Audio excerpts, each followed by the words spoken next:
For those who don't know me, I am Chris Soike. I have had the pleasure of serving on the school board for the last 6 years. And I'm here to introduce the rest of my board members. Neil Mehta could not be here tonight, he's traveling. But I have Ryan Janess over here, who is a school board member. And we have Ted Knight over here, who's a school board member. And then Sarah Miller, right in the middle. So of our 5 school board members, those are 4 of them. And then with that, I'm going to turn it over to our great superintendent, who has joined us 3 years ago now. Oh, a little bit more than that. Yeah, that's more. Oh, gee. Time flies when yeah. you're having fun. So, Jennifer Wimmer. Thanks. I'll introduce the rest of our team. They're going to be helping facilitate this evening. We have Laura Whitcoff, who's the principal at Indian Hill. Laura's back there. Tom Hultgrief, our principal at Mapledale, back there. Sandy Cowan, Director of Instruction. Deb Cook-Westfall, who's our Student Services Coordinator and School Psychologist. Dennis Fox, our Supervisor of Buildings and Grounds and our first shift custodian at Indian Hill.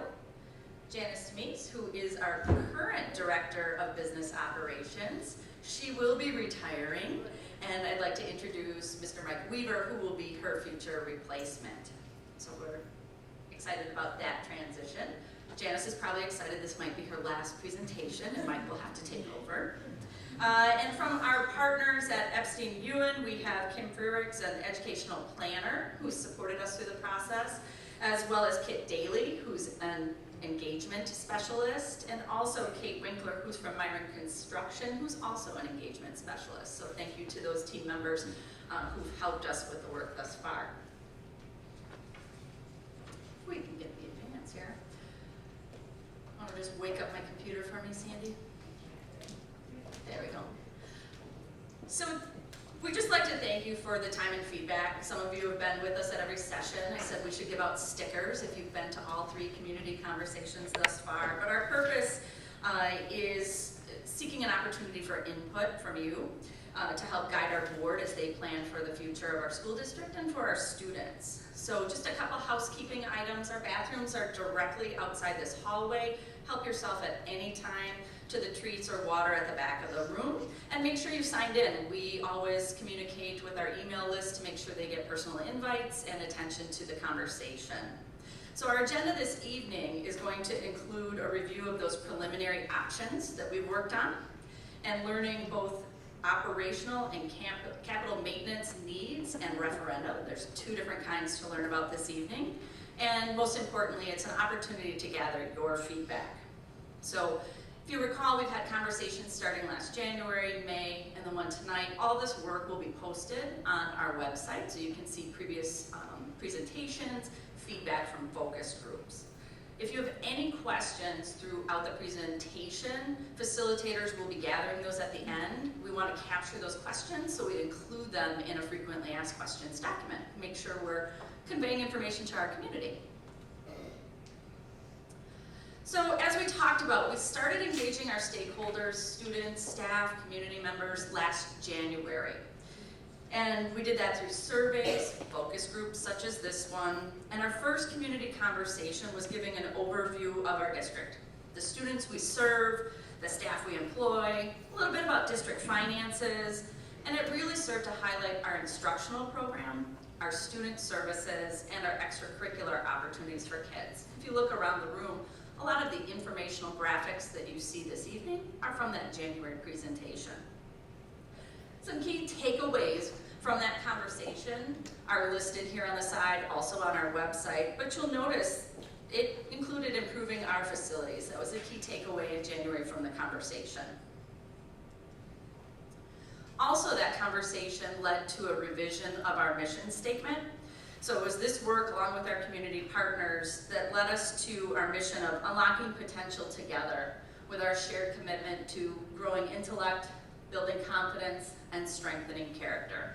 So that serves as a guide for our continued conversations. Many of you were here in May when we had our second in the series of community conversations. That was a more in-depth look at school finance, district revenue sources, operational expenses, We discussed the current operational referendum that's in place right now, as well as an in-depth look at our facilities assessment that we did in partnership with EUA Architects. Again, that's a very comprehensive facilities assessment. I think we counted it, it's like 89 pages. It can be found in detail on our website. And the presentation from May is also captured on video and can be found on our website as well. But the key takeaways from that assessment were that our buildings have good bones. And by that, we really asked some hard questions of ourselves during that presentation. Sorry, I'm skipping ahead a little, Chris. And we asked the hard question, is Indian Hill at the end of its lifespan? You know, we look at that sometimes and think of it as an older building. Is it worth the investment to put dollars into that campus? And that assessment process confirmed that any dollars that we put into our schools are dollars well spent. The schools still have life in them. Our schools, in fact, have many amenities that other districts are seeking referendum dollars to include. Things like access to natural daylight, larger classrooms, the ability to have flexible learning spaces. Those are things that are already present in our classrooms. In fact, if you look back by Tom, there's a poster that just outlines area communities and different referendum projects they're seeking in November, as well as other referendum results. So we're not alone in the conversation or the journey. One of the pieces of that assessment looked at capacity. Do we have room to grow? I think we're all interested in the Bayside conversation and what impact that might have. And while Indian Hill does feel tight today, we do have 2 tenants on the property that use space. So our assessment shows that our district actually has plenty of space to continue to grow and to look at maybe including some new flexible modern learning environments. Another hard question during that process was around consolidation. We're a K-8 district. Should we be looking at consolidation with our neighbors in a K-8 or a K-12? As part of that work, we did a preliminary study with our partners, Fox Point Bayside, Glendale River Hills, and Nicolay High School. And we explored the very topic of consolidation. We looked at the legal pieces of consolidation, as well as the financial implications. In the legal portion, we learned that most districts are facing consolidation because they're losing enrollment or they're no longer able to provide programs that they were accustomed to. And that just isn't the case for our district. In the financial portion, we learned that not only would our taxes increase, but our per pupil spending would decrease. So while the analysis didn't take into account, could we redraw boundaries, could we close different schools, what are some other efficiencies? It does lend us to know that we can do a lot of that research in-house across our districts, so we can continue those conversations. So we had no immediate economic or benefit for our students. So it was with that decision that we chose not to move forward with a formal study around the next pieces of consolidation that would include costs. Again, focusing to continue the conversation across districts, do some of that in-house research, and continue to find avenues that we can consolidate services, look for efficiencies, and share across districts, much of what we do today. So it's decisions such as those that are ones that our board makes, and I'll introduce Chris to have him talk about their role as stewards of the community and some of the financial stewardship that our board has undertaken recently. Great, so I get to look back a little bit over the last 10 years and really what we have done as a board to try to be good stewards of the resources that we have. And a lot of activities, I'm going to highlight just a couple. You know, there was a point in time when a lot of schools were looking at the unsustainability of benefits and salary structures. And we took an approach of being very collaborative with the union at the time, with our teachers, and talk through, here's our model. We're putting students at the center of this, and how do we be successful? And they identified for us some benefits that weren't valuable for them in a survey, which we were able to eliminate. We eliminated things like a longer-term healthcare plan. We eliminated some retirement benefits. But then we also looked at how do we reward teachers in a different way for their performance, and redesigned our compensation model to both appreciate the work they do, but at the same time creating a long-term sustainable model for our district. So that's whenever we spend a lot of time in conjunction with our staff and teachers. We continue to talk about consolidated services, so we have a standing meeting with the other boards of the school boards in the district, which I attend and meet with on a regular basis, so we understand their strategies. Are there ways we can share? We're doing a lot of sharing in curriculum. We're doing a lot of sharing around facilities and other items. And in fact, this district for 20 years has been a leader in sharing services. We were one of the first districts to share a superintendent across districts. And so I think the board has really focused on making sure that that is a priority. And how can we consolidate without going through the legal costs and ramifications of doing that formally, but gain the benefit of sharing across the districts.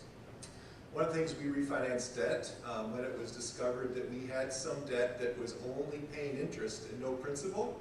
We were proactive in going out and putting that on stronger footing so that we could say we are on a path to sustainable finances.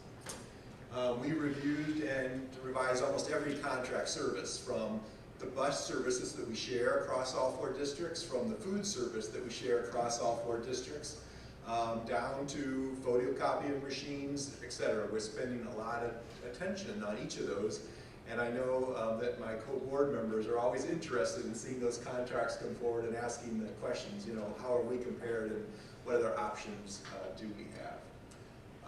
Some of those are looking at how we structure our custodial staff. So we went to a mixed model and did some outsourcing of that, and then some in-house to try to minimize the costs in that area and how we pay for that service, but yet still having people on staff who could provide the services the teachers need for a clean, productive classroom. We examined bus route efficiency. That's a topic that we can talk about later, but it's an important topic for our parents, and it's also a very, very expensive topic for our district. And so we look in all types of ways on how we can address that. And then we looked at building leases and whether we were charging true market rates for the spaces we were leasing, and were we getting the value from leasing those out that we could maybe better get by using it ourselves. So we did that evaluation and continue to do so. So the net result is that over that period of time, we found about $1.7 million of savings. And in addition to that, it wasn't just cutting. I think it's important to know that our fund balance, often called a rainy day fund, or the money we have set aside, is almost twice any of our neighborhood districts. So we have saved for the future so that we had flexibility when an opportunity arose or when a need arose to be in a position to make a decision as a board that wasn't limited by our finances. So we've invested there. And at the same time, if you compare our districts' mill rate, the amount of dollars that you get assessed based on your assessed value, we are the lowest if you compare Whitefish Bay, Shorewood, Glendale River Hills, Fox Point Bayside. We're the lowest mill rate of any of those districts. So we're both growing our savings, meeting our students' needs, being flexible, all in a way that we think is good stewards to the education of our students and to our taxpayers.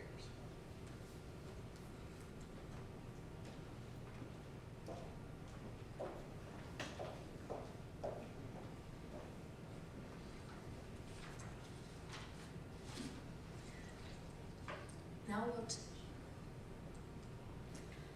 we'll try and understand school finance from a very high-level perspective.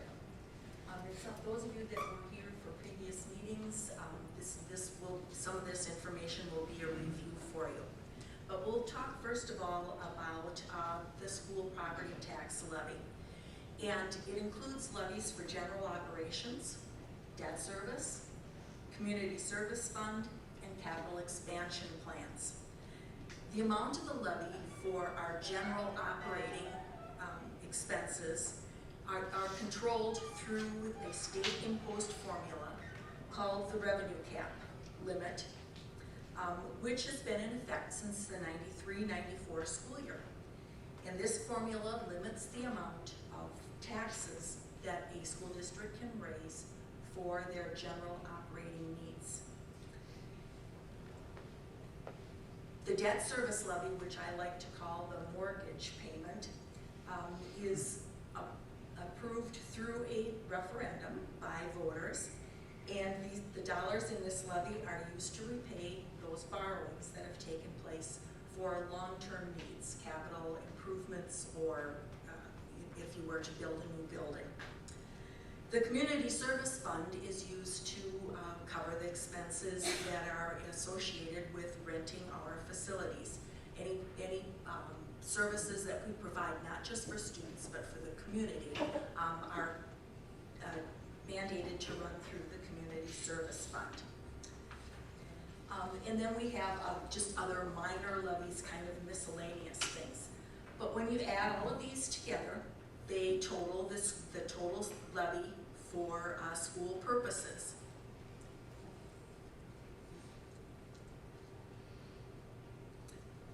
An operational referendum. What does that mean? A referendum to exceed the revenue cap, which I mentioned is the state-imposed formula for the amount of tax the district can raise for operating purposes, can be run, and it allows the district to increase its tax levy beyond that which is dictated by the revenue cap limit. Wisconsin school districts have increasingly turned to referendums to raise operating funds as budgets have been squeezed by a combination of the revenue cap, declining enrollments, and hundreds of millions of dollars in cuts to state aid in recent years. In April of 2009, the Mapledale Indian Hills voters passed a referendum for operational purposes to exceed the revenue cap by $800,000. Each year through the 18-19 school year, this current school year, that $800,000 is added to the amount that's determined by the revenue cap formula and increase the tax levy by that amount. And as you can see on this graph, that amount has remained fairly stable. However, you can see that after 18-19, we have that drop off when that $800,000 will come off the levy. So it reduces the revenue that's available to operate the district, and that leaves the board and community with some difficult decisions to make about the future.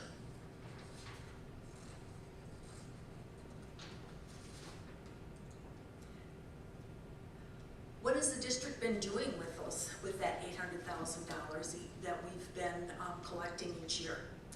Well, as Jen mentioned, we have some things in our buildings that other districts are trying to achieve through their referendums. We have a small class size, which averages 19. That's unheard of in a lot of school districts. We have different instructional opportunities and support opportunities for students. We have comprehensive guidance and library services. Spanish is available in the elementary grades. Band, choir, and orchestra beginning in the 5th grade and then continued on.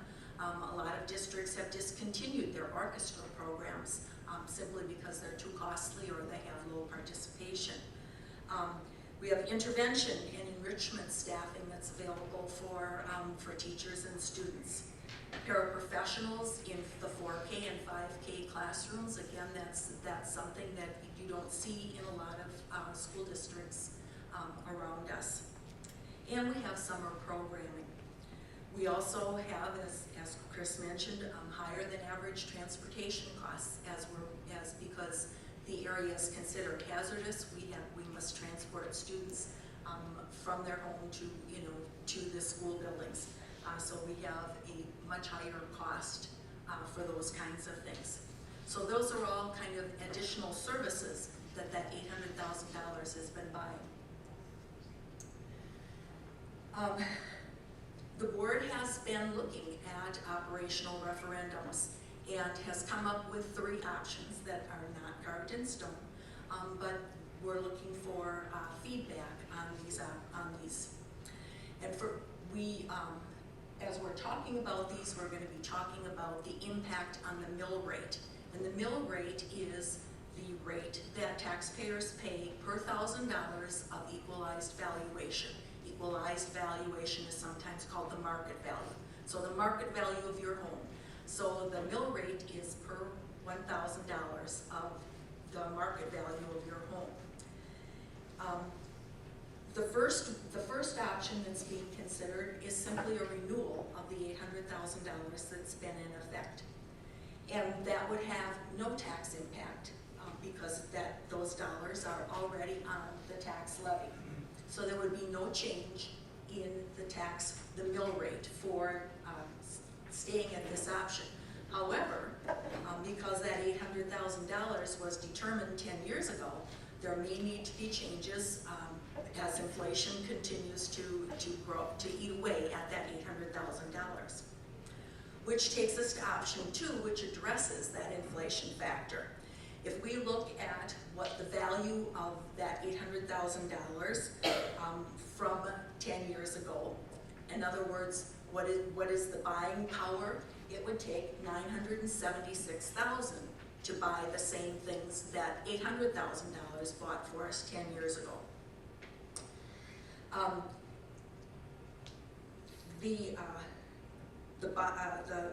The cost of that would be 18 cents on the mill rate. So 18 cents per $1,000 of value would be added to the current level.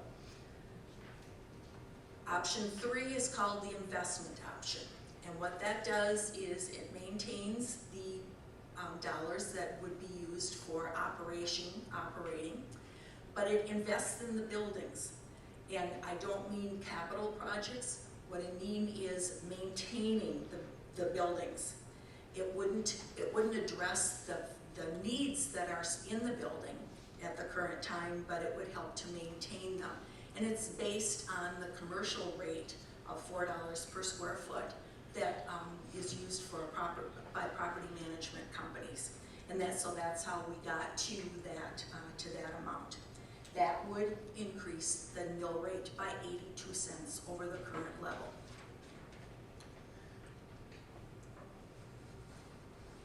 So to take that and just use it as an example on a $250,000 home. That $250,000 home has been paying the mill rate on that property. There would be no change on what they're paying. The inflation option, which is the $976,000, would increase the monthly cost to $20.63 or $45 per year over what is currently being assessed. The investment option, which addresses other needs, would increase the mill rate, or the amount that this $250,000 home is paying, to $408 per year, or $33.96 per month. In addition to looking at operational referendums, operational dollars, the board hasn't been engaged in an extensive study of the existing facilities. Jen will talk about that.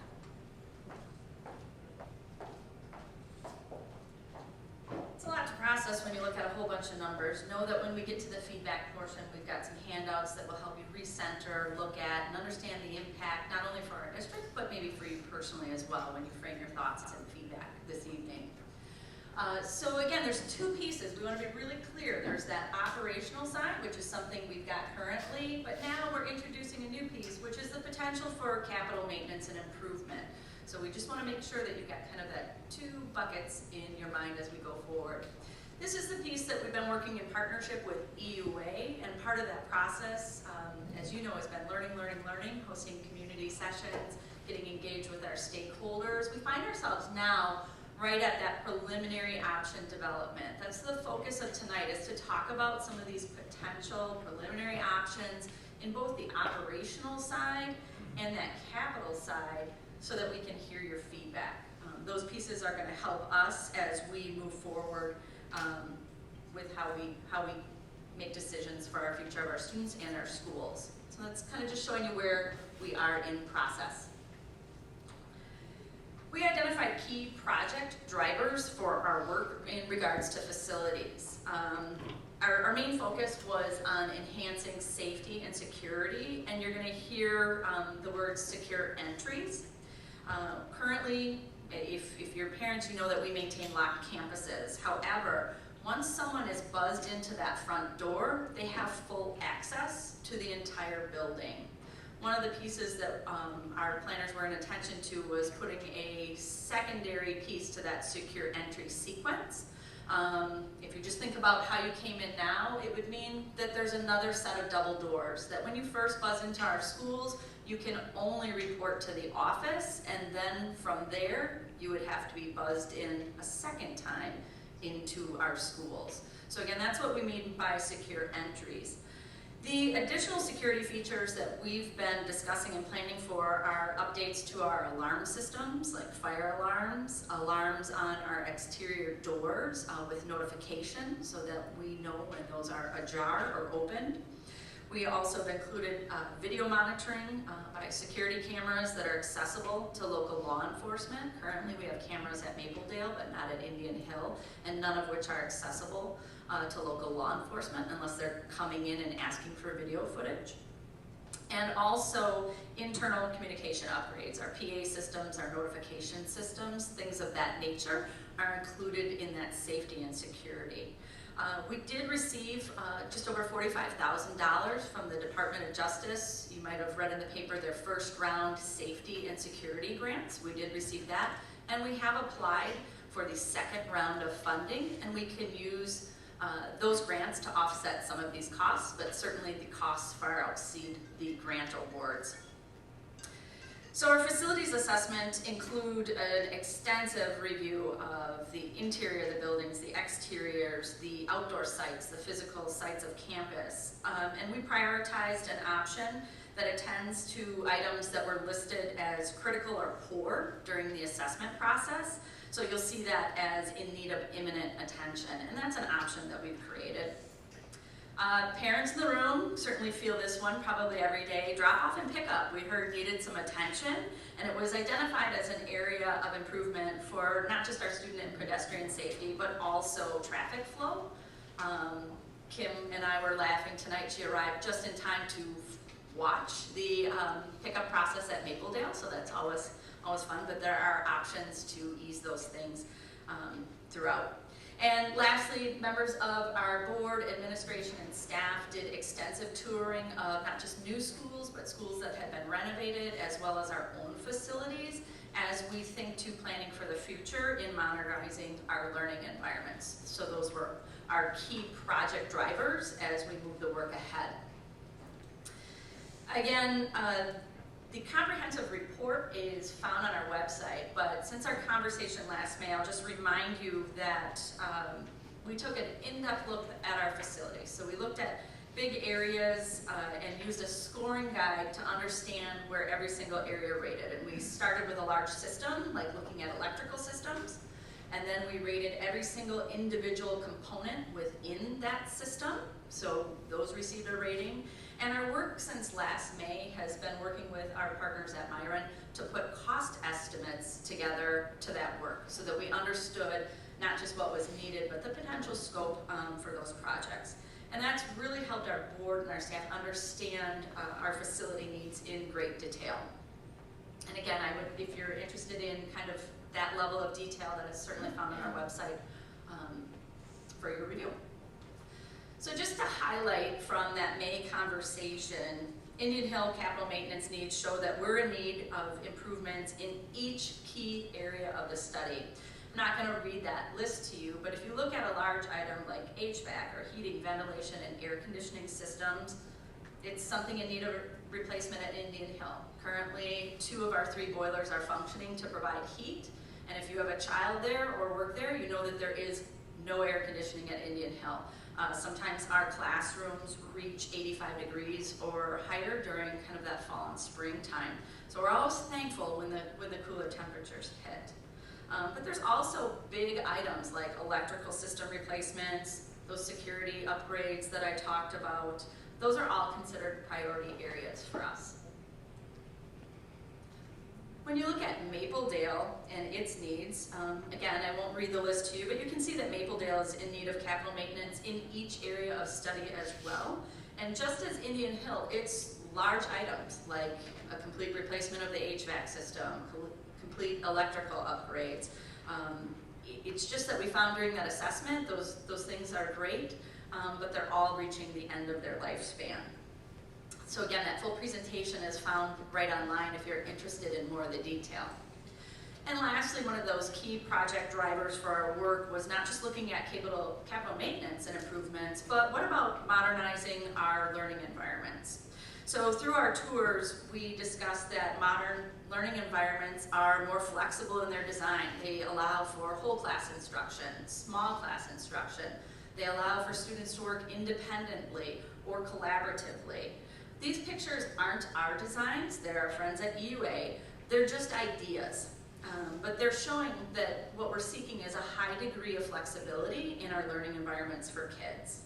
And when we think about refreshing our learning spaces, you'll hear people talk about things like STEAM, which is opportunities for our students in science, technology, engineering, the arts, mathematics. Because when we think about refreshing our learning spaces, we want to keep instruction in mind and opportunities for our students. So we think about ways that our environment can be used to engage our students and inspire creativity. And you might hear things around maker spaces in relation to that. So you'll see in some of our options, we set aside funds specifically to attend to one or two areas that we could refresh at each school.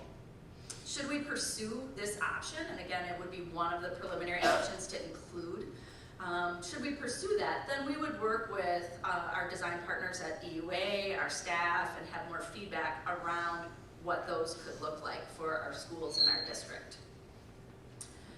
So you might be thinking about, if those were all those keys and we have all these needs, what are the potential costs and how do we finance them? So for that, I'll bring Janice back to go in depth on funding options.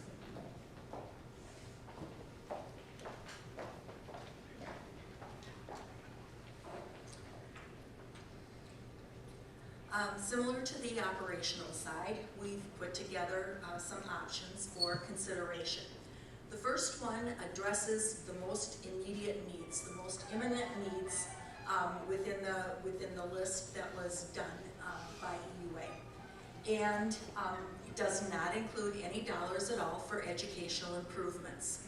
So you can see that to address those imminent needs, the price tag on that would be $15,601,000.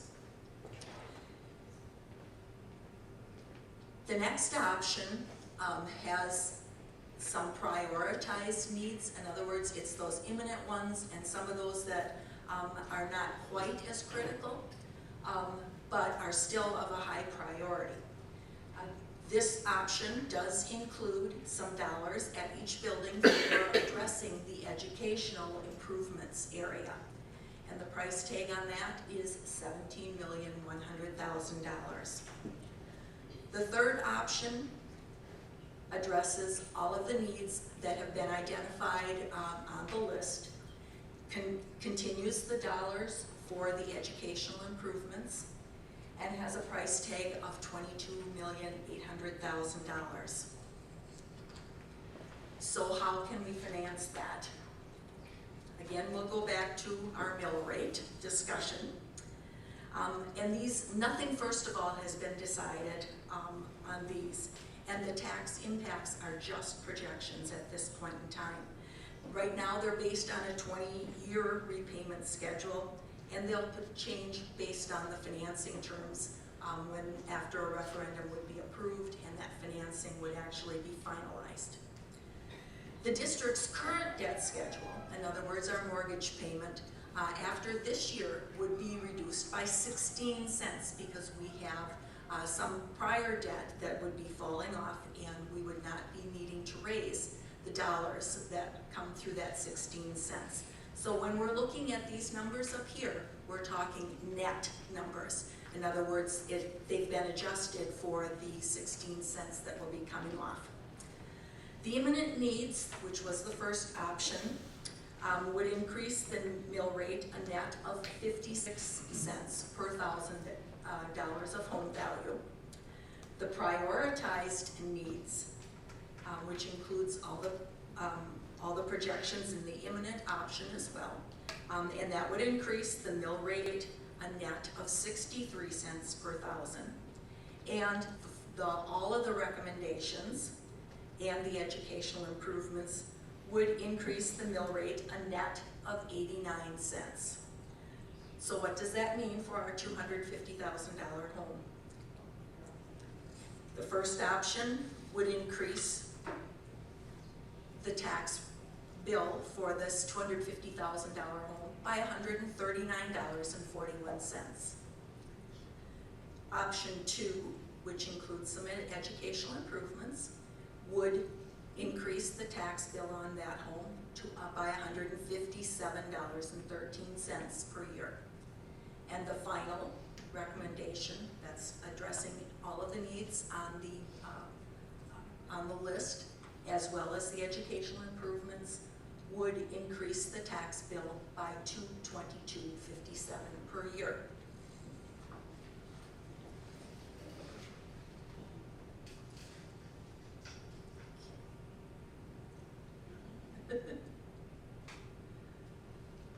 I seem to have trouble with this. I don't know what I'm doing.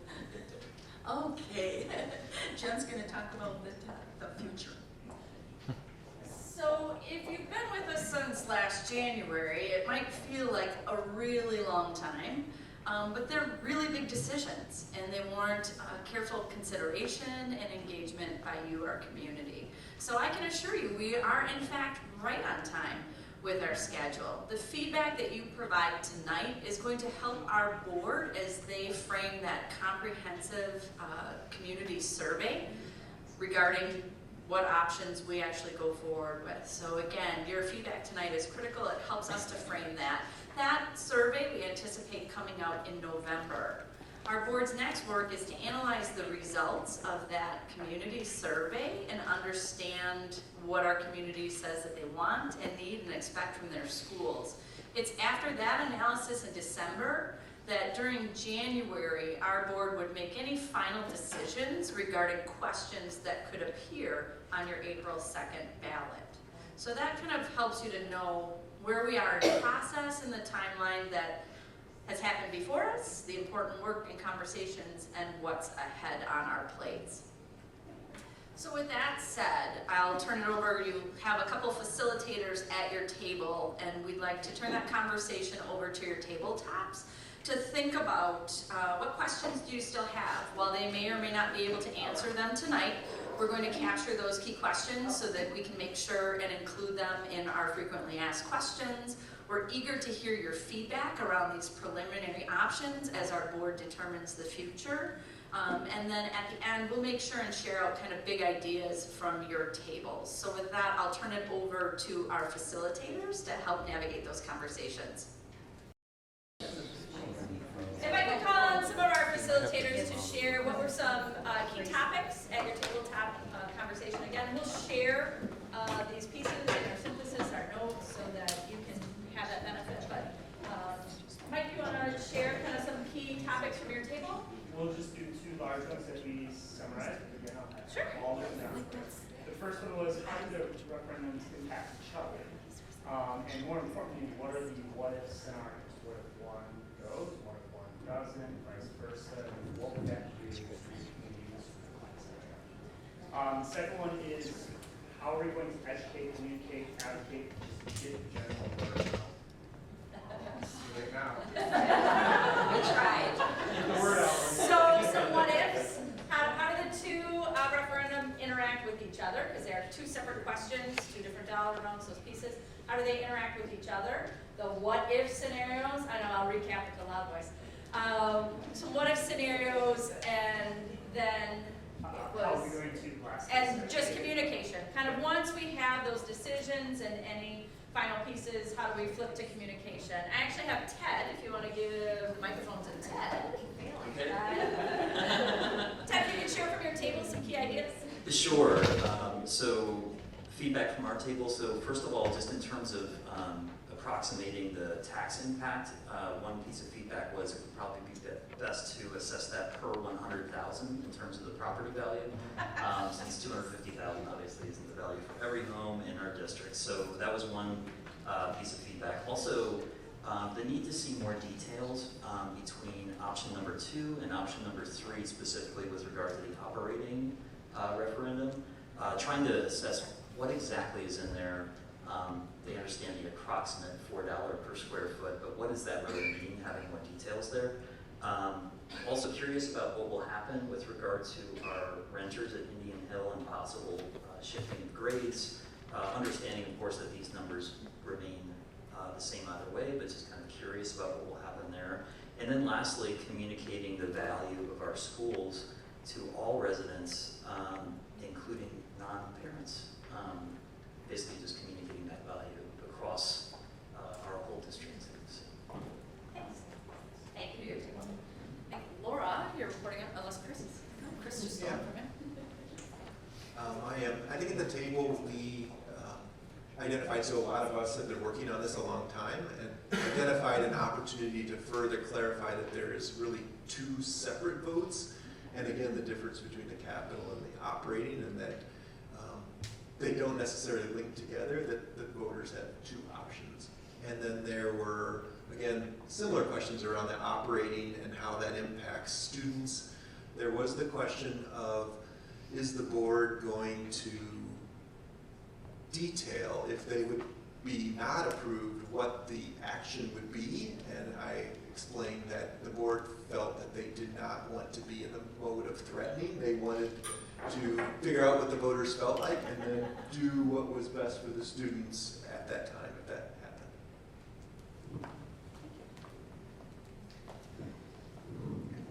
happened. 2 big areas of conversation at our table within the capital maintenance and improvement was just delineating the details or the differences from the imminent needs to the prioritized needs, and just having a little bit more information about what that actually entails, and also what of that would be even visible to people that walked into the building.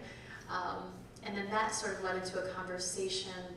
You know, the visible stuff really comes in the terms, or in the area of educational innovations. So if we were to go down that STEAM route, you know, would 700,000 be enough to brand it and market it and make it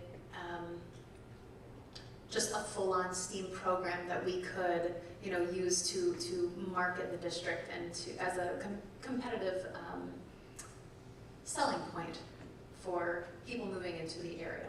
So is that 700 on educational innovations enough? Thank you to the tables, the facilitators, and everyone who came out tonight. So it's so important. We appreciate your time, your feedback, and helping us with our next steps. I'd like to just give a thank you to our student Jack. He's part of Mapledale Productions, and he's videotaping it. He'll make sure that gets edited and shared for those who couldn't join us. So thanks for that. But again, just on behalf of the board, our staff, our students that we're serving, thank you for your time and your engagement in the conversation this evening, and we'll keep you posted with the work ahead. Thank you.